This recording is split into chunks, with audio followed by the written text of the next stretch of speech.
Yonaguni, Japan. This small island is at the westernmost tip of the Japanese archipelago. Scholars believe the first inhabitants migrated here from Southeast Asia during prehistoric times.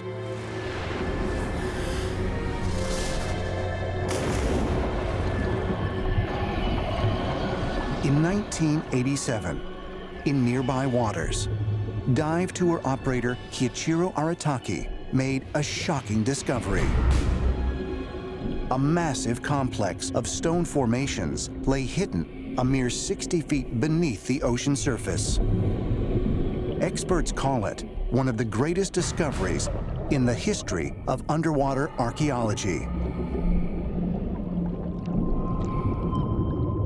What's intriguing about the complex at Yonaguni is that there are a whole range of monuments pretty much side by side. And this, to my eye, looks unmistakably to be the work of human beings, not the random action of the ocean on differential layers of stone.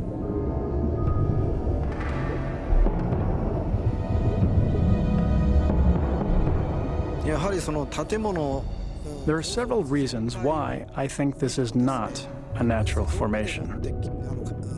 A number of tools and numerous engraved stones were found at the site.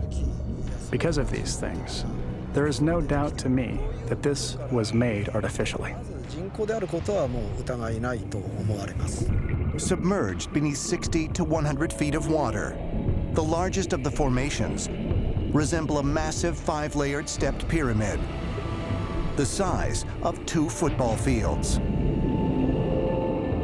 You see unambiguous carvings that clearly are geometric in nature, tons of right angles. We see channels that you can walk through with stairwells at the end that are perfectly rectangular in shape.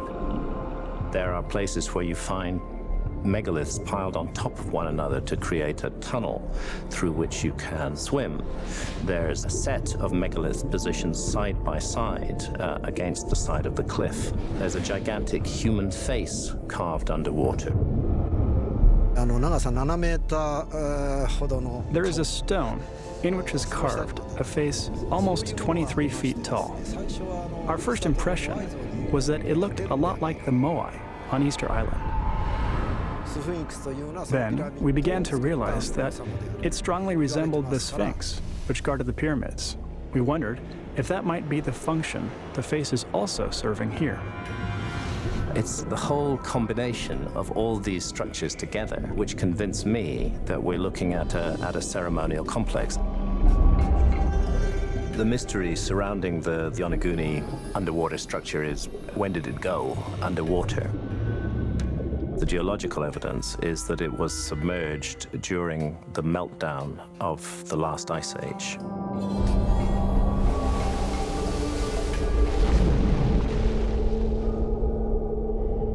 All around the world, whether it is France, India, or Japan, there are man-made structures that lie underwater.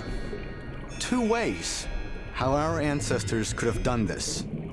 Either they had scuba gear, I don't think so, or this stuff was built when the ocean levels were lower. And that was over 14,000 years ago. And 14,000 years ago, according to mainstream archaeology, we were just dwelling in caves, hunter-gatherers. Could the Yonaguni structures have been built by such primitive people? And what evidence exists of the people who inhabited this island? Human fossils were found, so I'm sure there were people living on the island. But there's some question about whether or not they had the technology to create structures or anything like this. It's not so much the question of could the stone have been chipped away and removed. It's a question of the vision, of the scale of the complex, of thinking in those kind of terms. And we know of no other Stone Age culture that thought in those kind of terms, of creating a gigantic, seemingly ceremonial complex. If, according to scholars, the ancient Japanese people could not have built this monument, who did?